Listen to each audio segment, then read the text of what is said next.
అబ్బబ్బబ్బబ్బా! ఈ గోలేంటి, ఈలలేంటి, ఈ కోలాహలం ఏంటి అని అనుకుంటున్నారా? మనం ఎక్కడికైనా తీర్థానికి వచ్చేసామనుకుంటున్నారా? అలాంటిదేమీ లేదండి. మనం వచ్చిన ప్లేస్ రేంజ్ అలాంటిది. అదిగో చూస్తున్నారు గదా! ఆ చెట్టుని చూస్తే మీకు అర్థమైపోయి ఉంటుంది. ఇదే గునా కేవ్స్ అండి.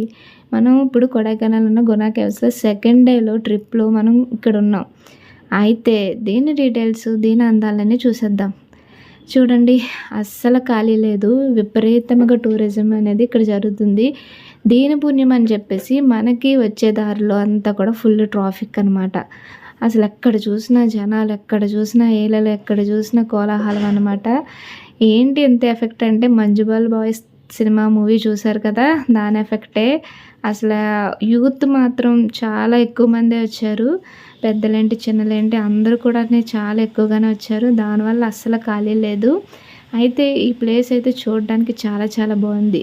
ఈ ఫెన్సింగ్ చూసారు కదా! ఈ ఫెన్సింగ్ నుంచే రిస్క్ చేసి వాళ్ళు అవతలకి వెళ్ళారన్నమాట. అదే ఈ ప్లేస్. దీనికి డౌన్‌కి వెళ్తే గనక అది మనం ఇంకా పైకే వెళ్ళిపోతామన్నమాట కదా!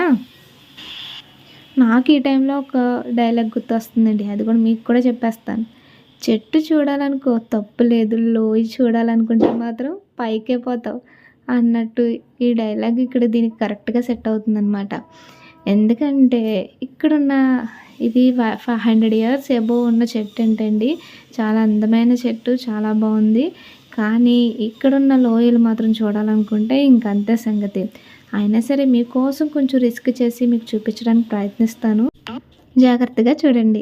నాకు అర్థం కాని విషయం ఏంటంటే ఆ 'మంజుబాల్ బాయ్స్' మూవీలో గుండెల్లో గాయమేదో సల్లంగా మారిపోయి మాయ చేసి అమాయి ప్రేమాయి, ఈ పాట అంత సాడ్ సిచ్యువేషన్లో ఎందుకు పెట్టారు, ఎలా పెట్టారు అనేది అస్సలు అర్థం కావట్లేదండి. మీకేమైనా అర్థమైతే నా కామెంట్ సెక్షన్లో చెప్పేయండి ప్లీజ్.